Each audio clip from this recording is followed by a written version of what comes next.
Hai geng.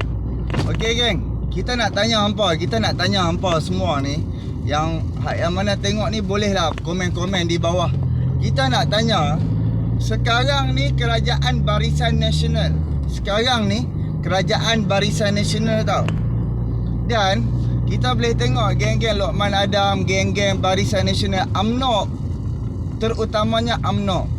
Mereka nak sangat dok nak jadi kerajaan. Mereka dok kata bila macam jadi kerajaan, kerajaan akan kukuh. Lepas tu investor masuk, segala mak nenek semua akan jadi okey, ekonomi akan jadi okey, ringgit akan jadi okey. Agak-agak apa kalau lepas pada Ismail Sabri, sebab Ismail Sabri mengekalkan sistem yang sama, sistem pemerintahan yang sama, pengurusan segala mak nenek semua sistem yang sama daripada zaman Mahathir sampai sekarang. Dan kalau macam Barisan Nasional naik pun tetap juga sistem yang sama. Apakah yang akan jadi perubahan ni, babe? Apakah perubahan yang akan terjadi dan juga perubahan yang akan berlaku jika kerajaan Barisan Nasional naik? Sebab sistem yang terlaksana sekarang ni adalah sistem yang dicipta, yang ditinggalkan oleh Barisan Nasional. Faham tak maksud aku? Sistem sekarang, sistem yang dikekalkan oleh Barisan Nasional, sistem yang dicipta oleh Barisan Nasional. Of course, kalau macam Barisan Nasional naik, UMNO naik jadi kerajaan lepas ni, sistem ni akan dikekalkan, sistem yang sama. So, kalau sistem yang sama dikekalkan, apakah perubahan yang akan berlaku? Apakah perubahan terutama untuk ekonomi Malaysia dan ekonomi rakyat akan berlaku? Of course akan sama juga.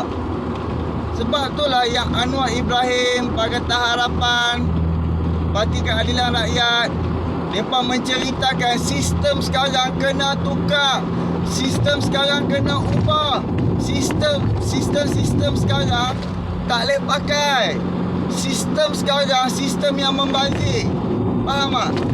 Sistem sekarang ni yang ada dalam kerajaan Malaysia dekat Putrajaya, sistem yang membazir, sistem yang merugikan rakyat, sistem yang mengkayakan orang-orang di atas, sistem yang macam, contohlah kita ambil bahagian pertanian lah kan. Semua nak import kan. Malaysia ni macam tak ada tanah untuk nak bercucuk tanam kan. Sampai bila dia nak kena import. Sebab import adalah kerja yang paling senang sekali. Bila import, mereka tak perlu pikir tanah, mereka tak perlu fikir baja, mereka tak perlu fikir benih, mereka tak perlu fikir apa pun. Mereka hanya order, lepas tu bayar. Lepas tu harga tu mereka boleh kontrol kan. Mereka boleh kontrol suka-suka hati mereka. Walaupun mereka dapat dengan harga yang murah, tapi mereka boleh kontrol dengan bagi mereka untung. Mereka untung untuk satu unit tu, untuk satu kilo ke apa ke, dalam keuntungan yang besar. Sebab apa? Kita tak tahu. Berbeza dengan kita memikirkan baja, kita memikirkan tanah, kita memikirkan tapak. Of course kita dapat rendahkan lagi harga.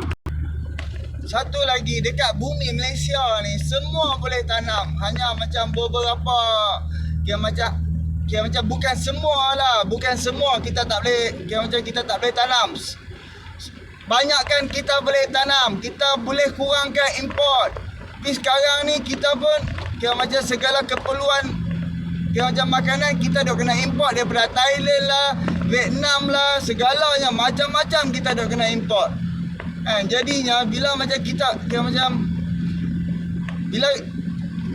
kita dapat kurangkan import, of course kita punya kos akan rendah.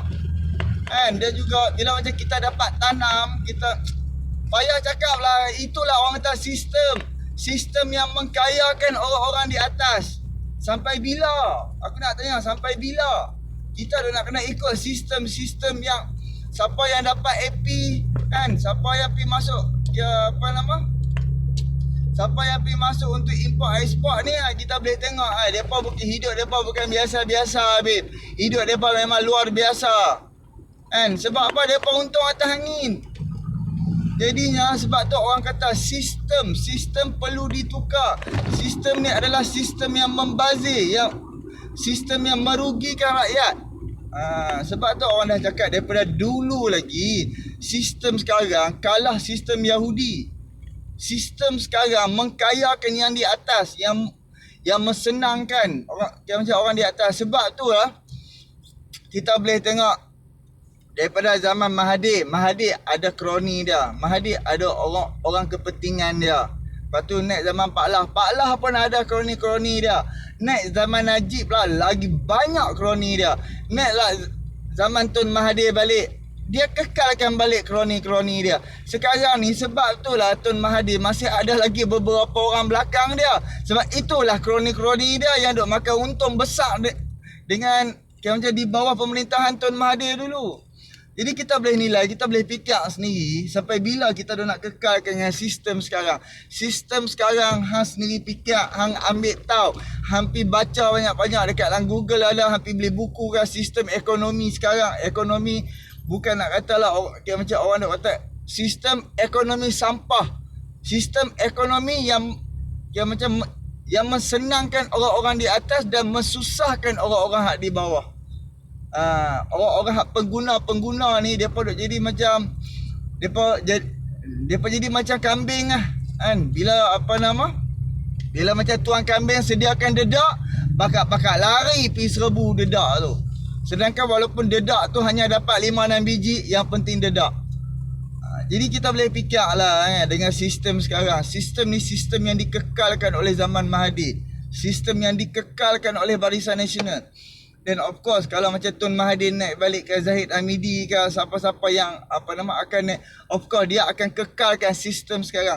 Sebab tu Anwar Ibrahim dia nak tukar sistem sekarang. Dia nak tukar sistem pembaziran yang terlalu besar, yang terlalu merugikan rakyat. Sistem tak boleh pakai, sistem sekarang tak boleh pakai. Sistem yang betul-betul sistem yang menderitakan rakyat. Kos harga dengan sekarang ni kerajaan gagal kontrol mata wang kita, ekonomi kita, merugikan macam-macam. Okey, fikir-fikirkan, kita sokong. Aku nak isyakan apa? Sokonglah orang yang akan bawa perubahan. Kita perlu ada perubahan di dalam sistem ekonomi, sistem kerajaan, sistem membela rakyat. Bukannya duk Melayu lah daripada belakang Melayu duk sakau. Okey? Fikir-fikirkan, tolak Barisan Nasional, tolak Perikatan Nasional. Kalau Muhyiddin Yassin naik sekali lagi pun tetap sistem yang sama. 17 bulan apakah sistem Muhyiddin Yassin bawa? 17 bulan apakah sistem yang Muhyiddin Yassin bawa, babe? Cuba fikirlah. Okey? Fikir-fikirkan. Assalamualaikum. Tolak Barisan Nasional, tolak Perikatan Nasional, tolak GTA.